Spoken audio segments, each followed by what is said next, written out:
Et j'ai le plaisir de recevoir Charnel N. Ndambo, qui est un personnage intéressant.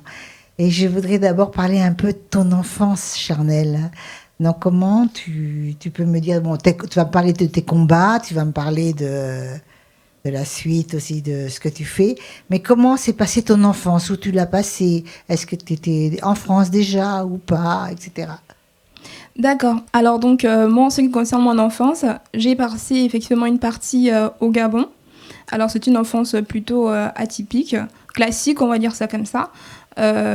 Donc à 16 ans, j'ai ma mère qui est décédée. Et donc j'ai dû m'en sortir, on va dire, un De peu toute maladie, seule. D'accident. d'accident?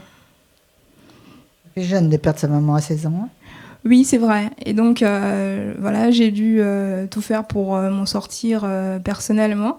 Et aujourd'hui, je pense que j'y suis arrivée après plusieurs difficultés. Voilà, je pense que je les ai surmontées l'une après l'autre. Avec ton papa? Non, T'étais seule? oui, parce que ma mère était une femme isolée. Donc, c'est d'ailleurs pourquoi c'est aussi l'un de mes combats, les femmes isolées avec enfants. D'accord. Et donc, quand t'es arrivée seule, t'es arrivée ici seule? Oui. Sans amis, sans rien? Alors si, j'avais mon grand frère. D'accord. Voilà. Bon, déjà, c'était une bonne chose. Oui. Hein. Et je voudrais savoir aussi comment toi, tu peux te définir humainement, avant de parler de choses plus profondes. Hein. D'accord. Alors, humainement, je pense que je suis quelqu'un qui est beaucoup d'empathie pour les autres. Alors, je pense que c'est aussi peut-être lié par mon parcours personnel, mais j'ai toujours, oui, tendance à vouloir aider. Donc, je suis impliquée beaucoup au niveau associatif, voire... Alors, tu peux me parler un petit peu justement de ce parcours associatif? Ah, d'accord. Alors, j'ai commencé à m'engager dans les associations. D'abord, c'est dans une association qui s'appelait l'EIAP. Donc, c'est une grande association à Paris qui s'occupe d'accueillir les étudiants étrangers, en l'occurrence les Erasmus, donc les étudiants européens. Et moi, oui, je suis allée vers cette association parce que l'Europe, c'est l'un de mes combats aussi. Je crois énormément en l'Europe. Et donc, le but, c'était d'aider les étudiants espagnols, allemands, italiens, etc., à s'intégrer, on va dire ça comme ça, en France, à leur faire découvrir la culture française. Et voilà. Et ensuite, je suis arrivée à Montpellier parce que j'ai fait tout mon parcours à Paris. Et donc, en 2017, je suis arrivée à Montpellier pour faire un stage. Et voilà, je suis restée et je suis allée dans une association à La Paillade qui s'appelle Les Quatre Chemins. Et aujourd'hui, voilà, j'y travaille. Je travaille aux Quatre Chemins. Et je voudrais savoir aussi comment tu as vécu le confinement? Alors, très bien. Alors, très bien, parce qu'une fois qu'on a pris conscience de l'importance de devoir rester à la maison pour pouvoir protéger les autres et se protéger soi-même, une fois qu'on l'a intégré, je pense que ça se passe plutôt... on accepte plutôt bien le confinement. Alors, par contre, j'ai été active durant le confinement, notamment avec l'association Les Quatre Chemins, donc avec Kamel Barra, on s'est mobilisé d'abord dans un premier temps pour la fabrication des masques, des Macs pour les plus démunis à La Paillade, donc notamment les Il n'y vieux. avait pas beaucoup au départ. C'est ça, il n'y avait pas beaucoup au départ, et donc c'est à ce moment-là où nous on s'est mobilisés pour fabriquer les marches, chercher du tissu, des élastiques, etc. Et surtout, ce que moi j'ai pu faire à titre personnel, c'était d'organiser le tutorat. Donc on a mis en place un tutorat pour les enfants de La Paillade, et pas que, d'ailleurs, on a eu des enfants un peu partout, que ce soit au centre-ville, même dans le Gard, on nous appelait, pour mettre en place ce tutorat. Je ne sais pas si vous savez, mais le gouvernement avait mis en place ce qu'on appelle la réserve civique. Donc on pouvait effectivement...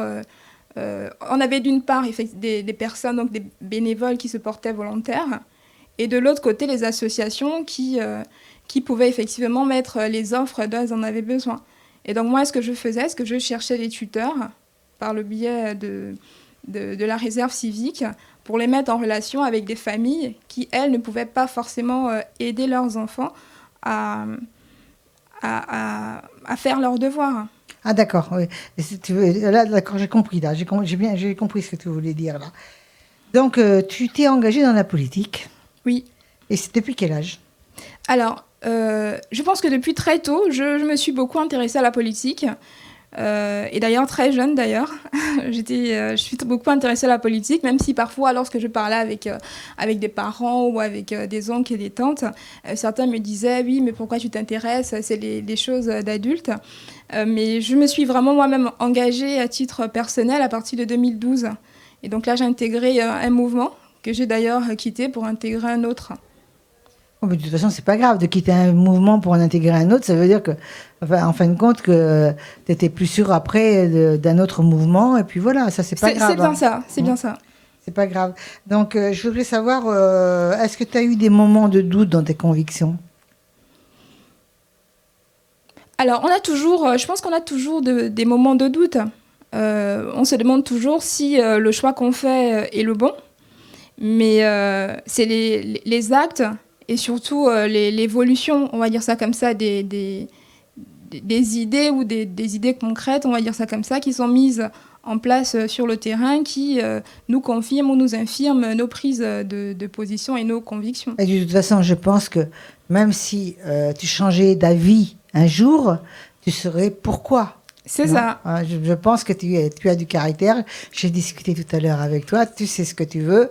Et changer d'avis n'est pas idiot non plus. Donc, je voudrais savoir. Donc, tout à l'heure, tu m'as parlé un peu. Je voudrais que tu m'en dises un petit peu plus sur tes études, sur ce que tu fais. Je voudrais savoir un peu qui tu es.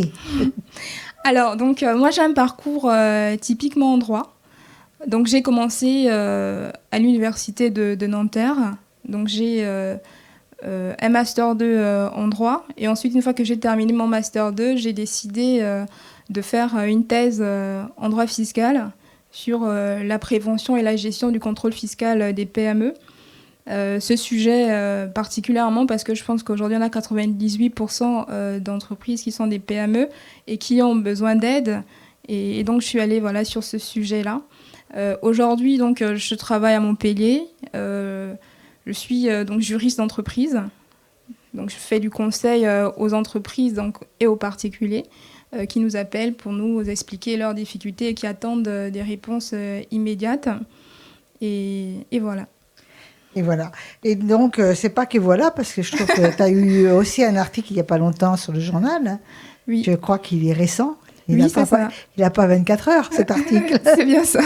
Donc, on a parlé un peu de toi. Donc, Charnel, on va bientôt te connaître, je suppose.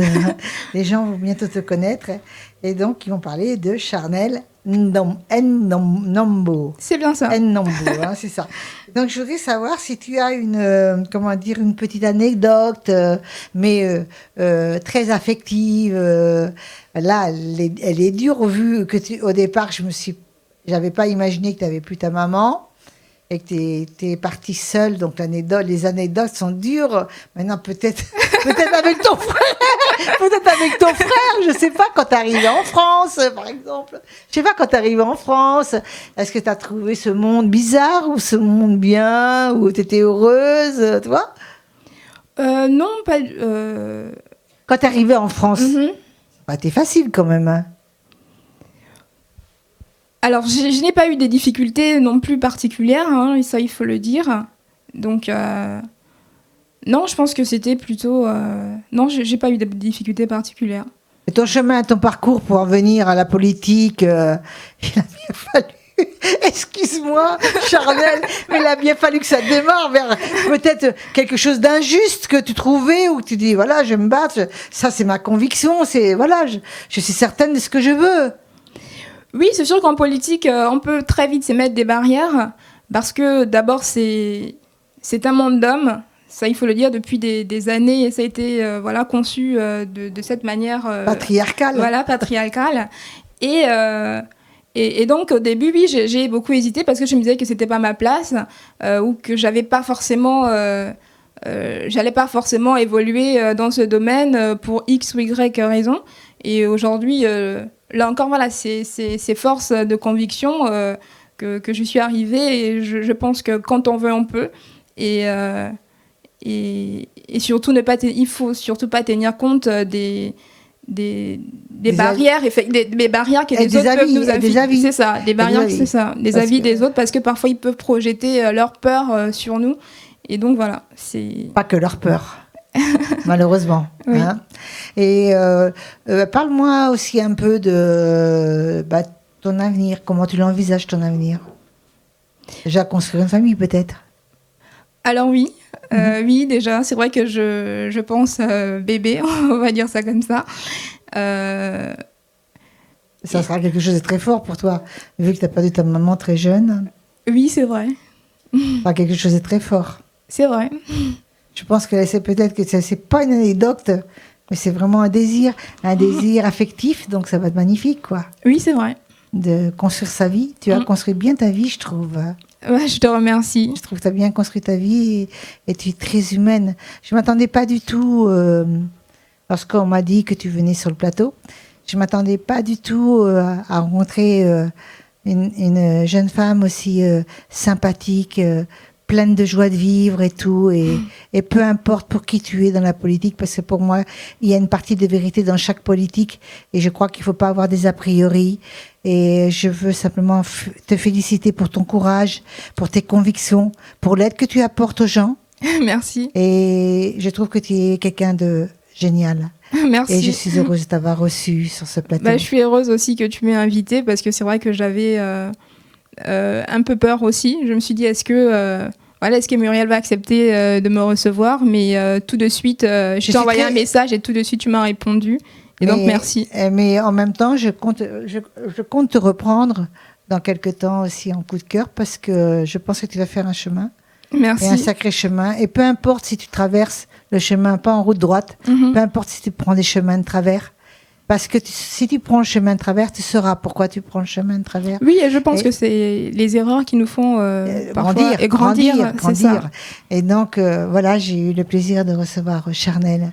Et toutes les deux, on va vous dire à très bientôt. Et est-ce que tu as un mot de la fin? Je pense qu'il faut croire en ses idées et foncer. Donc, écoute Charnel, j'espère te revoir très vite. Merci. Et je vous dis à bientôt. À bientôt, au revoir.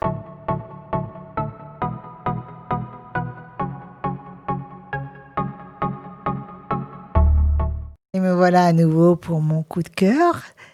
Et cette charmante Clémence Perron est une belle artiste.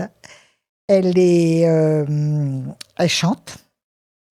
On appelle ça artiste pluridisciplinaire. C'est incroyable, pluridisciplinaire. Hein? Oui, c'est difficile. C'est incroyable. Chant, acrobatie aérienne. Alors là, tu vas m'en parler un petit peu plus de l'acrobatie aérienne. Comme le plafond n'est pas assez haut, donc elle aurait fait une acrobatie autrement volontiers. Et elle est comédienne aussi. Donc, je voudrais que tu me parles de l'acrobatie. Alors, l'acrobatie, elle est arrivée complètement par hasard parce que à la base, je faisais vraiment de la comédie musicale. Donc, j'étais dans la comédie, le chant, la danse. Et j'ai commencé à travailler pour des compagnies qui avaient besoin d'artistes aériens.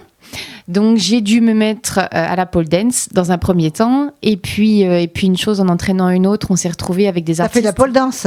Ouais, j'ai commencé par ça. J'en ai fait, je sais pas, 5 ans. Ah oui, quand même. Et puis quand on a fait de la gym avant, ça aide quand même. Et j'ai eu la chance d'avoir un papa prof de sport, donc j'étais déjà bien rodée au niveau sport, ça aide beaucoup quand même. Et puis après, je me suis retrouvée dans une troupe où on s'est fait lâcher par un artiste aérien juste à 15 jours du show.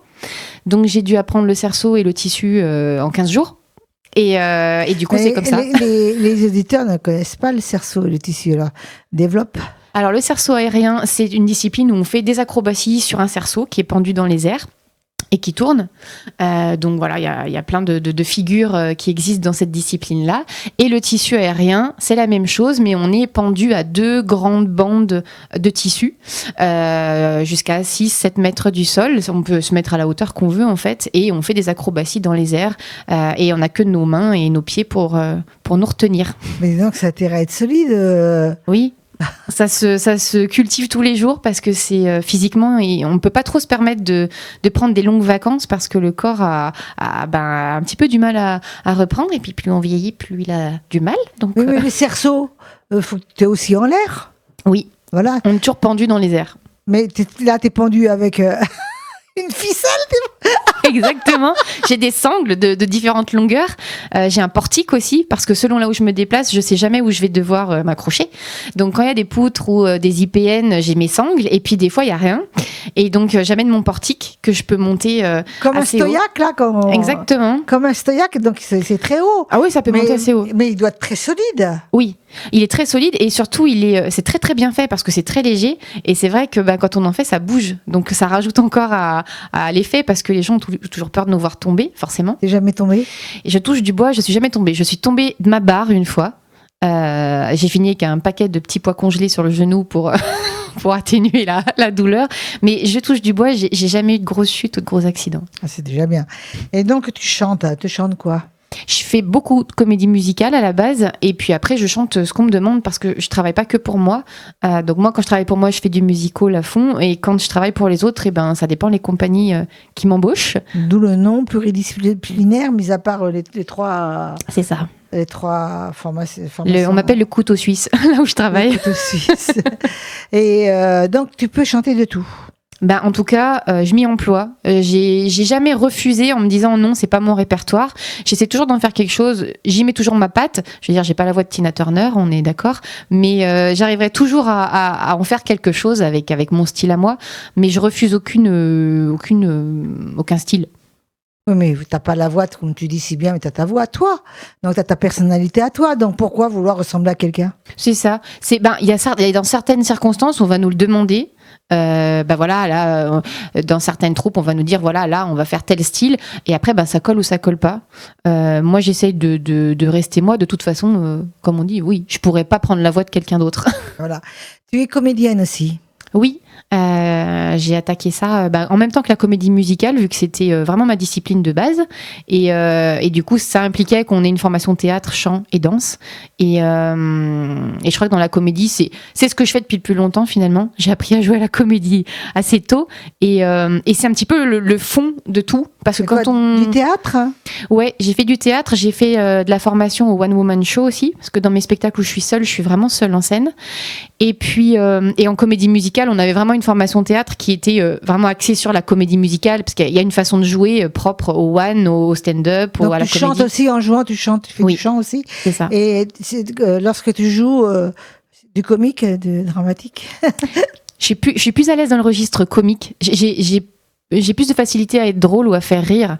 Après, le registre dramatique, je pense que c'est quelque chose auquel je suis pas encore arrivée. Je pense qu'avec l'âge, je vais peut-être vouloir peut-être m'orienter là-dessus. J'ai jamais eu l'occasion pour l'instant d'avoir des rôles dramatiques. D'accord. Bon, comme tu chantes quelquefois des chansons tristes. Oui. Donc, est-ce que tu les chantes avec émotion ou pas? Oui. Donc tu sauras faire le dramatique. Je m'inquiète pas pour elle. Je m'inquiète pas pour elle. Donc tu as commencé, comme tu disais très tôt, ce métier artistique pluridisciplinaire. Oui. Hein? Donc, comme tu dis, tu as eu la chance d'avoir un papa qui était déjà très sportif. Oui, il était prof de sport. Il était prof de sport. Mais toi, tu as eu la chance d'avoir des parents qui t'ont initié dès toute petite à plusieurs disciplines artistiques. Oui, j'ai eu cette chance-là, et ils m'ont toujours laissé faire ce que j'avais envie de faire. Ils me faisaient vraiment, vraiment beaucoup, beaucoup confiance, je crois. À chaque fois que j'ai entrepris quelque chose, ils m'ont jamais laissé penser que j'y arriverais pas. Ils m'ont appris qu'en se donnant du mal, on peut arriver à tout. Et jusqu'ici, honnêtement, ils ont eu raison. Et ils m'ont fait faire plein de sports, de la danse, de la gym, de l'acrobatie. Je me suis régalée. Et honnêtement, c'est à eux que je le dois, ça, oui. Donc, tu ne fais que ça? Tu fais que ce métier artistique? Je fais ça. En fait, je suis, on va dire, il y a 4 jours dans la semaine où je suis en répétition, où je suis sur scène, où je suis sur les routes et où je fais mon métier artistique. Et j'ai 3 jours dans la semaine où je fais l'autre métier pour lequel j'ai été formée en parallèle, parce que j'ai eu la chance petite du coup de toucher à tout, d'avoir une prof de musique qui avait ouvert une classe de comédie musicale au collège et au lycée où j'étais. Donc j'ai fait cette formation-là en parallèle, et j'ai commencé à travailler professionnellement sur la scène en même temps que je poursuivais mes études. Et du coup, en parallèle, je suis devenue vétérinaire. D'accord. Alors, tu es vétérinaire où, à Montpellier? Oui, mais je travaille en laboratoire aujourd'hui. Je fais plus de clinique parce que je peux plus. La scène me prend trop de temps. On peut t'appeler quelquefois pour une urgence quand on a un animal malade. Ah oui, mes amis se privent pas. C'est intéressant ça. Je vais prendre ton numéro de téléphone tout à l'heure. Je suis la copine pratique. Ça, c'est super sympa. Et donc tu gères tout ça très bien. Oui. Donc, pour l'instant. Et puis c'est possible au niveau artistique, c'est possible de faire 3 jours de travail complètement différent. Oui, parce que de toute façon, je crois que si j'avais vraiment un choix à faire, je choisirais la scène. C'est vraiment la seule chose dont je peux pas me passer. Mais j'ai toujours roulé avec les deux en parallèle. Là, j'ai dû arrêter la clinique parce que j'avais trop de scènes et je pouvais plus aligner les deux. Mais pour l'instant, en tout cas, j'arrive à mener les deux de front. C'est de l'organisation, mais ça se fait. Ça se fait.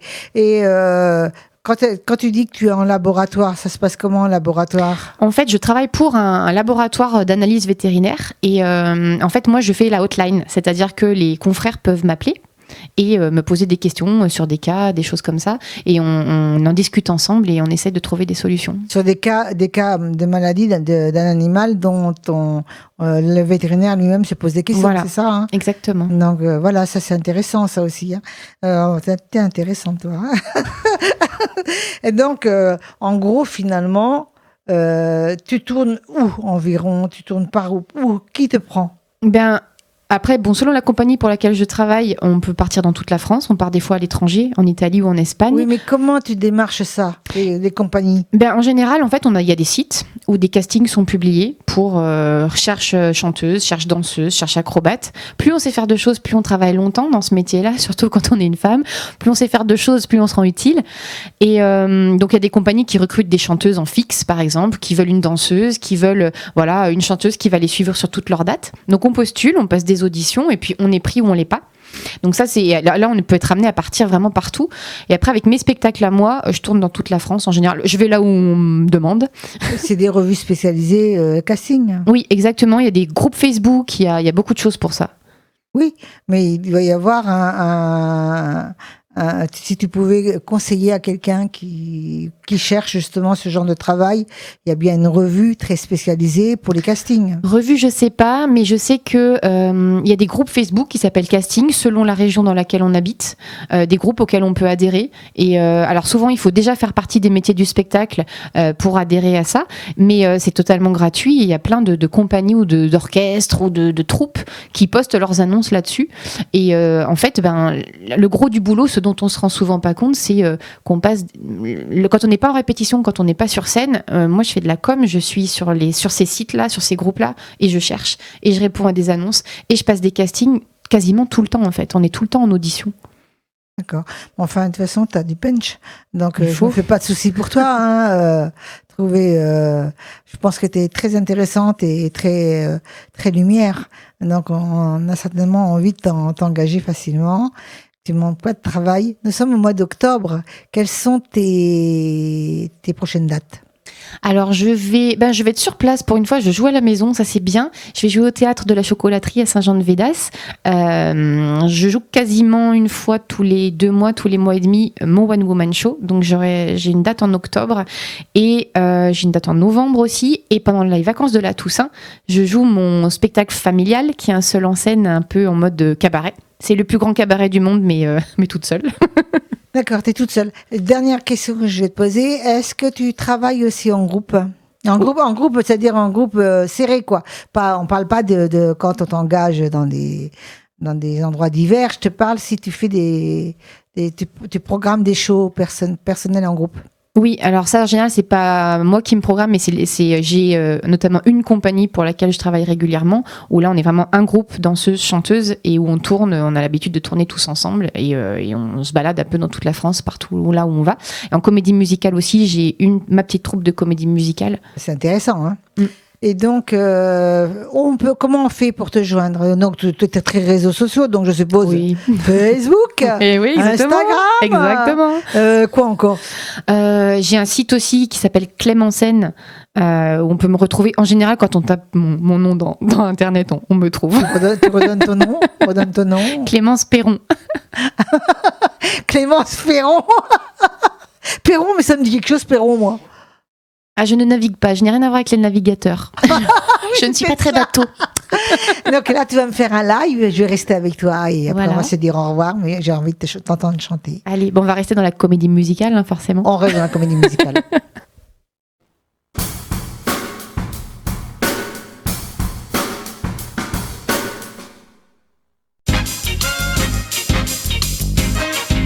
Rien n'arrête une avalanche qui dévale en bas de la pente. Et personne n'arrête le temps qui court, mais essaie si ça te chante. Et c'est pas toi qui m'arrêtera, bébé, quand je me sens d'humeur dansante. Car la terre elle tourne et tourne encore, le temps passe et l'amour bat toujours plus fort. Et ce soir j'ai le cœur en fièvre et le corps en joie. You can't stop the beat. Et depuis que le monde est mon, quand tu secoues ton corps, tu secoues tous les hommes à la ronde. Alors ce soir n'écoute plus que ce cyclone qui gronde en toi.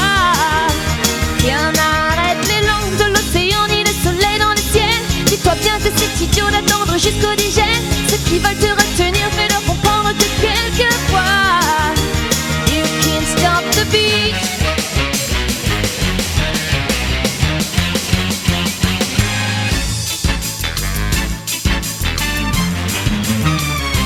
Hey, you can't stop today as it comes spinning round the track.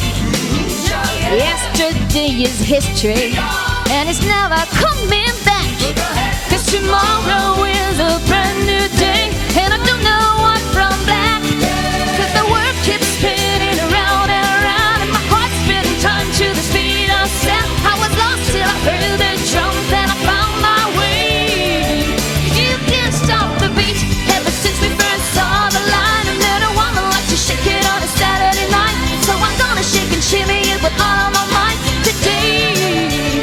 You can't stop the motion of the ocean or the rain from the fall. You can try to stop this paradise we're dreaming of, but you never stop the rhythm of two hearts in love to stay. You can't stop the beat. No, you can't. No, you can't. No, you can't. Bravo! Voilà.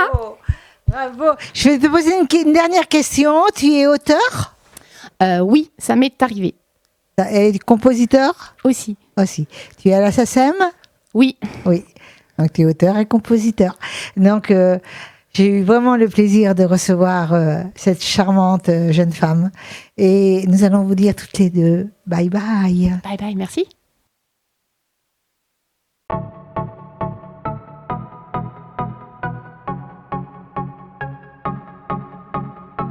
Bonjour, bonjour. Nous voilà pour une nouvelle émission Coup de cœur.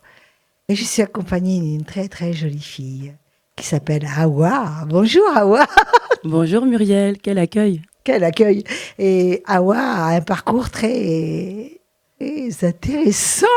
Plus qu'intéressant, je dirais même. Hein. Donc Hawa, d'abord, elle est bénévole humanitaire. Et ça, c'est très touchant, ça me touche beaucoup. Parce que ça veut dire que tu as un grand cœur. Tu es quelqu'un en grand cœur. Et tu es quelqu'un, même quand tu regardes, on le voit tout de suite. On le voit tout de suite. On sait lire. On sait lire. Hein. Aussi, tu sais lire. Ce qui me plaît le plus, je suis désolée de le dire, elle est boxeuse. Elle va me le dire tout à l'heure. Pourquoi elle est boxeuse? Bon, je vais t'emmener sur le ring, ça a l'air de vraiment t'enthousiasmer. Ah mais moi j'aimerais bien, même je te prendrais même pour un spectacle en tant que boxeuse hein, sur mes musiques. Ah bah écoute, ce serait... Avec plaisir, on fera une chorégraphie. Oh là là, écoute, c'est génial ça. Je veux dire, je n'en avais pas trouvé. J'en ai trouvé une, je suis heureuse. Et donc aussi, elle est créatrice de maillots de bain. Donc parle-moi un petit peu de tout ça. Déjà, tu as des combats. Donc des combats, qu'est-ce qui te touche le plus dans tes combats?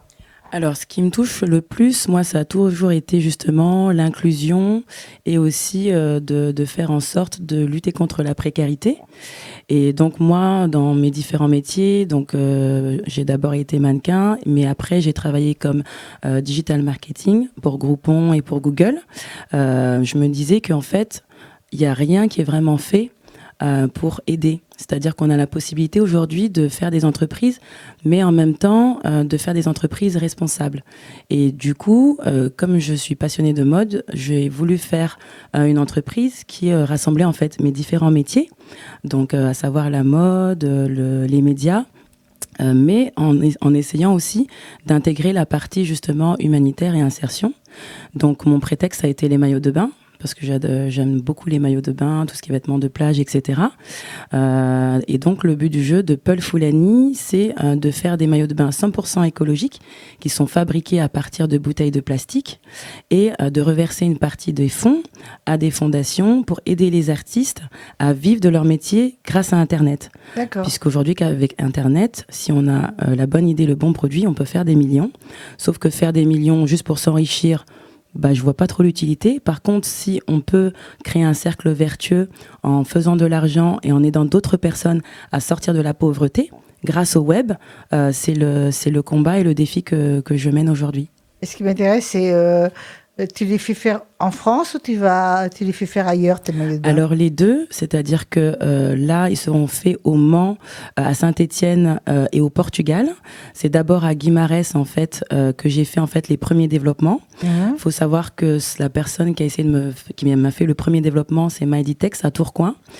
Et le but du jeu à terme, c'est de relancer la filière française du textile en faisant du 100% made in France. Parce qu'aujourd'hui, avec les nouvelles technologies et une technique qui s'appelle la sublimation, on a la possibilité de créer soi-même ses tissus, ses textiles, ses motifs grâce au digital. Et ça, c'est extraordinaire. Et je trouve que les marques ne l'exploitent pas parce qu'ils ne le connaissent pas, mais que si on prend l'effort de travailler avec tous nos acteurs français, nos couturières, etc., et qu'on s'intéresse à cette technique, on a la possibilité aujourd'hui de relancer vraiment toute la filière textile française. C'est une très bonne idée, mais par contre, ce qui était très intéressant aussi, c'est de savoir quand même le premier prix d'une de tes créations de maillot de bain. Le prix d'une de tes créations de maillot de bain. Alors, pour les tarifs, ça va de 149... Non, à peu près, quoi, c'est tout, hein. À peu près. Non, je peux donner une fourchette, j'ai aucun souci par rapport à ça. Ça va de 149 à 199 €. Ça peut paraître excessif, mais ce sont des maillots de bain qui sont d'une extrême qualité, puisqu'en fait, on crée nos propres tissus. Donc, il y a toute la partie développement. Et ensuite, tout est fait à la main, sans colorant, sans solvant. Et donc, on a essayé de se positionner, en gros, pour vous donner sur les marques que vous connaissez, entre RS et Banana Moon. Tu as un magasin ? Alors non, parce qu'on a fait le pari du 100% e-commerce. Comme je vous disais, c'est mon métier et qui me permet aussi de me libérer du temps pour mes autres activités et en même temps de pouvoir vendre partout dans le monde. Tu as un site alors ? J'ai un site, peulfoulani.com, qui va être bientôt lancé d'ici quelques temps. D'accord. Donc, j'en ai appris beaucoup de choses. Hein, là, il faut enregistrer. Non, j'ai enregistré, vous inquiétez pas. Donc, je sais que tu as été mannequin à 20 ans. Tu es toujours boxeuse. J'adore. Et je voudrais savoir un petit peu avant, on va faire un flashback sur ton enfance. Ton enfance, qu'a été ton enfance ? J'ai eu une enfance super heureuse qui a un mélange entre tradition et en même temps modernité, avec un papa très exigeant, qui a eu une éducation très stricte qui nous l'a donnée aussi. Une maman, au contraire, complètement rock'n'roll, qui était motarde, D'où le fait. complètement rock'n'roll, qui était mannequin également, à l'époque pour Paco Rabanne, etc. Une voyageuse, informaticienne, enfin vraiment, qui touchait à tout. Et donc, du coup, j'ai eu la chance d'avoir vraiment ces deux cultures, avec d'un côté vraiment mes origines, le Sénégal. Tu as vécu là-bas, d'abord ? Alors non, moi je suis vraiment une Sénégaloise, comme on dit, comme disait ma regrettée cousine. Je suis née à Paris, vraiment à Paris, mais j'ai été élevée vraiment comme au Sénégal. D'accord. Et lorsque tu dis été dans ta maman ? C'est parce que maintenant, en fait, elle est partie finir sa retraite au Sénégal. Papa aussi. Donc, ils ont travaillé à l'ambassade du Sénégal à Paris. Maman, elle a travaillé dans l'informatique également. Et tous les deux, ils sont partis à la retraite au Sénégal. D'accord. Et donc, tu as un beau parcours quand même, hein, parce qu'en même temps, tu t'es un petit peu intéressé à la politique. On va pas s'attarder sur la politique, mais tu t'intéresses à la politique obligatoirement. Quand on est dans l'humanitaire, on est obligé de s'intéresser à la politique, je suppose. Hein. Oui, c'est ça. C'est-à-dire qu'en fait, tout récemment, il y avait le prétexte en fait des élections municipales. J'ai fait connaissance avec Moued Altrad, qui était un des candidats qui proposait un programme intéressant sur la lutte contre la précarité. Donc, j'ai participé activement à la rédaction de son programme et puis par la suite sur d'autres sujets qui me tenaient à cœur, comme le sport, l'éducation, la culture, notamment. Et du coup, voilà, ça a eu les résultats qu'il méritait. Je pense qu'il aurait mérité d'aller plus loin. Après, il a fait des alliances qu'on connaît. Bon, on a essayé. Mais c'est pas trop tard, je vais continuer quand même ce combat. Parce que je pense qu'il y a des choses à faire. Un combat politique. Un combat politique, mais je dirais pas politique dans le sens du terme. Moi, j'ai vraiment envie de donner là, en fait, la parole aux citoyens. Donc là, on est en train de réfléchir à un mouvement qui a déjà même commencé, qui est Montpellier en grand, où on va donner la parole aux citoyens sur les programmes et les sujets sur lesquels on a travaillé et réfléchir avec eux sur qu'est-ce qu'ils aimeraient proposer à la mairie actuelle pour ensuite proposer à nos institutions des choses qui sont intéressantes pour les Montpelliérains. Très bonne idée, hein, très bonne idée. Et est-ce que c'est arrivé quand même au niveau politiquement est-ce qu'il t'est arrivé d'avoir des doutes? Des doutes, j'en ai eu pendant toute la campagne parce que c'est un milieu qui était totalement nouveau pour moi. Je suis d'ailleurs totalement novice encore aujourd'hui. Par contre, j'avais des convictions suffisamment fortes pour défendre mes idées, dire quand j'étais pas d'accord, notamment avec ceux qui nous ont rejoints. Quand il fallait défendre mon candidat, j'étais toujours la première au front jusqu'au dernier jour des élections. Ah, c'est bien. Eh bien, écoute, moi, ce qui me plaît beaucoup en toi, c'est que tu es une battante et que tu fais beaucoup de choses. Tu fais vraiment beaucoup de choses. Et j'espère que j'aurais un grand plaisir qu'on ait une vidéo de toi quand tu boxes. Avec plaisir. Et en même temps, j'ai vu des photos de toi, tu portes tes maillots de bain, donc normal, en tant que... Elle était quand même mannequin, donc c'est magnifique, quoi. C'est magnifique. C'est gentil. Mais à terme, je veux plus qu'on me voit. À terme, c'est d'avoir des jolis mannequins comme mon égérie Marie qui est là à côté de nous, oui. Et de donner la chance justement à la nouvelle génération de se lancer, parce que voilà, il y a beaucoup de talent en France. Et donc comment ça fonctionne? Donc tu as une égérie de une ou deux ou trois ou En fait, j'en ai plusieurs. Le but du jeu, c'est que chaque week-end, en fait, je vais à la rencontre de jeunes femmes de tout âge. Ça va de 17 à 59 ans. La dernière que j'ai été rencontrée, c'était à Paris la semaine dernière. C'est la directrice France de L'Oréal, qui a 59 ans, qui est une femme extraordinaire, qui s'appelle Annick Lejeune, et où voilà, j'ai eu un coup de cœur et qui a accepté d'être mon égérie, donc que vous découvrirez prochainement dans la prochaine campagne. Ah, c'est génial. Et tu fais des soirées? Alors, je fais pas de soirée. Par contre, je prévois de faire un défilé pour présenter mes créations. Voilà, ça sera ouvert à tout le monde et les gens pourront découvrir la collection comme ça en petit comité. Le défilé? Pardon? 2021? Ah non, cette année. La saison est finie. Déjà en octobre, hein, déjà. Hein. Oui, mais ça réchauffe les maillots de bain Paul Foulani. D'accord. Donc, on va faire venir quand même l'une de tes égéries. J'ai du mal à le dire. L'une de tes muses. De l'une de tes muses, on va appeler Marie. Marie, tu viens? Bonjour. Bonjour Marie. Bon. Voilà, donc c'est les maillots de bain. Nous voyons les maillots de bain qu'elle porte merveilleusement bien. Donc, alors ça, c'est le modèle Aïcha, qui est un modèle qui rappelle justement en fait tous les dessins et les imprimés Peul, donc avec des couleurs qu'on a imaginées. Donc à la base, en fait, c'est un dessin digital qu'on a retranscrit ensuite donc sur le polyester recyclé et qu'on a essayé d'en faire une jolie pièce qui voyage un peu des Maasai jusqu'en Éthiopie, voilà un peu partout. C'est très coloré, hein, quand même. Hein. Tous ces maillots de bain sont colorés? Alors, ils sont tous colorés, mais il y a aussi des modèles, en fait, dans le département couture, qui sont plus des modèles unis que vous allez découvrir d'ici quelques temps. Et est-ce que tu me disais que oui, tu comptais faire justement une soirée maillot de bain?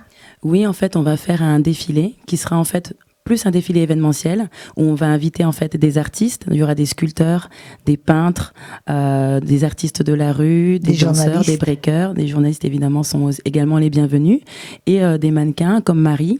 Donc ce sera pas des mannequins classiques, mais ce sera des mannequins vraiment avec toutes les morphologies atypiques, des femmes dynamiques qui sont bien dans leur corps, non conventionnelles et voilà. Qui c'est bien de prendre non conventionnel au niveau au niveau, c'est bien parce que ce qu'ont fait Madame Font, Reine de Cœur, elle aussi, ces Reines de Cœur sont très de morphologie complètement différente. Et chacune adhère à une association. Ça, c'est très intéressant aussi. D'ailleurs, je compte te la présenter parce que je trouve que vous entendrez très bien. Avec plaisir. Et c'est un personnage. Et le mot de la fin avec moi, si tu as encore quelque chose à me dire, je pense que Marie, ça te dérange pas de rester un petit peu avec nous? Avec plaisir. Donc, dis-moi un petit peu, là, donc t'as un site, etc. Il faut que ça aille au-delà d'un site internet. Là, moi, c'est vraiment un message d'espoir pour dire que on peut aujourd'hui créer avec peu, puisque moi, j'ai eu la chance d'être aidée par Initiative, que je remercie, par l'Herdier également, pour les femmes, par la Banque Populaire qui m'ont suivi. C'était pas gagné parce que j'avais pas vraiment de fonds, en fait, à investir. Et ce sont des gens qui ont cru en moi, qui ont compris mon idée et qui m'ont accompagnée pour que je puisse réaliser mon rêve. Et si moi, j'ai réalisé mon rêve aujourd'hui, il n'y a pas de raison que vous n'y arrivez pas aussi, malgré le contexte où on n'arrête pas de nous dire il y a la crise, etc. C'est vrai, il y a la crise, mais la crise, c'est aussi une opportunité. Ça a montré aussi la solidarité. On a aussi vu des nouveaux métiers émerger. Donc voilà, plutôt que le contexte morose qu'on a actuellement, j'ai envie plutôt aujourd'hui de donner un message d'espoir en disant foncez, créez, innovez, n'ayez pas peur. Et puis voilà, si vous êtes passionné, il n'y a pas de raison que vous n'y arrivez pas. Je vais te poser la question quand même qui est un peu curieuse d'ailleurs, mais est-ce que actuellement tu arrives à gagner vraiment ta vie avec toutes ces créations Alors pas encore parce que je démarre et moi en fait dans mon malheur c'est que je devais me lancer au même moment où on a eu le Covid qui correspondait également en fait au lendemain des élections. Donc moi, pendant cette période-là, j'en ai profité pour faire de l'humanitaire, réfléchir à ma marque, la repenser. Ça m'a permis de peaufiner, continuer le développement. Donc je ne gagne pas ma vie. Il faut savoir que pour une marque, ça prend beaucoup de temps avant de la lancer. Donc moi, je me donne 5 à 7 ans pour me positionner parmi les pure players principaux du maillot de bain en France. Mais voilà, quand on démarre une marque, on sait que ça prend du temps. J'ai pas de nom, personne me connaît. Donc je sais que je pars de loin, mais voilà, d'ici 5 à 7 ans, j'espère que je pourrai te dire, Muriel, voilà, j'ai réussi, j'ai fait une belle marque qui rayonne dans le monde entier. Je pense que tu as bien démarré là quand même, hein? Bien démarré, j'espère. 5 ans, t'es très très large, ça peut aller au-delà, ça peut aller beaucoup moins loin. Hein? C'est gentil. Je pense que d'ici 2 ans, déjà, vu comment tu mènes ta barque, et vu la générosité dont tu fais preuve aussi, je pense que tu vas aller... Et on voit qu'elle est gentille, vraiment très gentille, très bien. C'est gentil. Et dis-moi le mot de la fin. Le mot de la fin, c'est Ubuntu. Ubuntu, ça veut dire on n'est rien sur les autres. C'est vrai. Et voilà, et quand on partage, ça nous rend heureux. Et généralement, avec les autres, si on s'y met à plusieurs, on arrive au bout. Exactement. Donc, on va demander à Marie de faire un petit passage. Je te laisse présenter le modèle Aïcha, mon petit top modèle. Voilà, donc c'est un maillot de bain qui est fait en fait tout en volant, qui est très joli. Et en fait, à la base, pour la petite histoire de ce maillot de bain, c'est que c'est parti d'une erreur. En fait, le volant que vous voyez sur son épaule, je voulais que ce soit en fait un volant comme les colombiennes. Et en fait, ils se sont trompés. Ça devait être beaucoup plus volumineux. Et une amie, donc Aïcha, à qui j'ai donné le nom du maillot de bain, qui est avec moi, avec l'association humanitaire de Montpellier, m'a dit « Mais non, moi j'adore ce maillot, je le veux tel quel. » Et du coup, finalement, j'ai fait le parti pris de faire 2 modèles qui ont été bien accueillis sur les réseaux sociaux. Et c'est très souvent comme ça, hein. Voilà, d'une erreur. Ça part d'un malentendu. Voilà, exactement. Écoute, ma chérie, je suis très contente de t'avoir reçue, et toi aussi, Marie. Merci beaucoup.